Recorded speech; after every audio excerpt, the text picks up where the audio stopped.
तो गुरु जी, सबसे पहले ये बताइए कि धर्म क्या है और खासकर सनातन धर्म जो है इसका एक मूल धार्मिक ग्रंथ क्या है?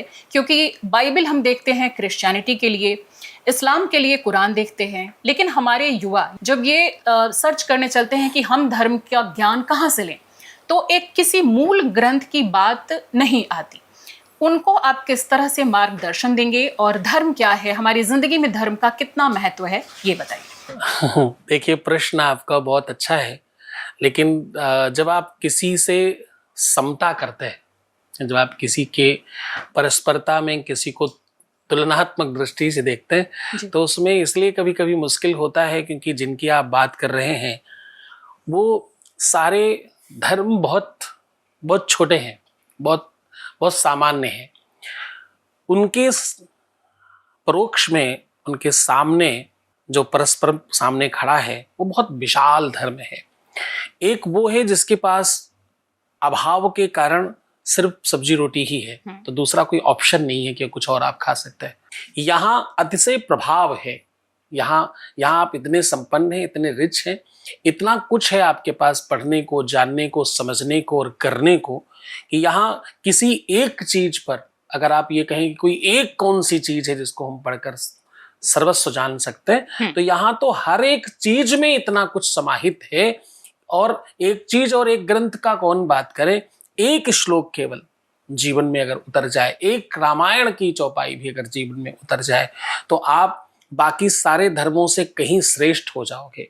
तो यहाँ किसी एक ग्रंथ की बात नहीं, यहाँ 4 वेद हैं, 18 पुराण हैं, 6 शास्त्र हैं, उपनिषद हैं, वेदांग हैं और न जाने कितने ग्रंथ हैं।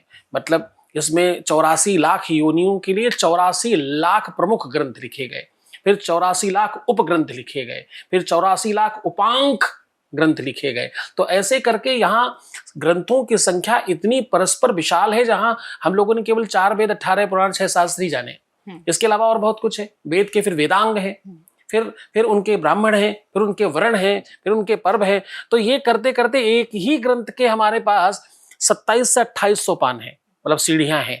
तो यहाँ एक अगर कुछ आप कहते हो तो वो आपकी अपनी इच्छाओं पर, जब 56 भोग सामने रखा हो, तो देने वाले से कोई पूछे कि कौन सा इसमें व्यंजन सर्वोपरि है, कौन सा व्यंजन ऐसा है जिसका एक से सारा आनंद आ सकता है, फिर वो आपके चॉइस पर डिपेंड करता है। आप मीठा खाते हो, आप तीखा खाते हो, आप कसैला खाते हो, आप खट्टा खाते हो, आप फीका खाते हो, आपके तमाम तरीके के स्वाद पर काम किया गया है। ये इतना रिच धर्म है, इतना समृद्ध धर्म है, इतना इतना इतना अपने आप में परिपूर्ण धर्म है, जहां सब है।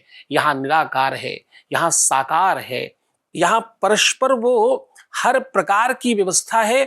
आप पद्य में, गद्य में, संगीत में अथवा छंद में जिस भी आधार पर आप भक्ति को समझना चाहते हैं, वो सारे अरेंजमेंट्स हैं। तो ये आपके पास पर पूरा कंप्लीट बाजार है। ये अब इतना बड़ा मॉल है जहां पर आप अपनी स्वेच्छा से चुनाव कर सकते हैं। आप सामान्य भाषा के जानकार हैं, आपको बहुत गहरे उतरना नहीं है, सामान्यतः आप रामायण को अंगसार करिए, आप उसे स्वीकार कीजिए। एक एक पंक्ति में संपूर्ण ज्ञान बिखरा पड़ा है।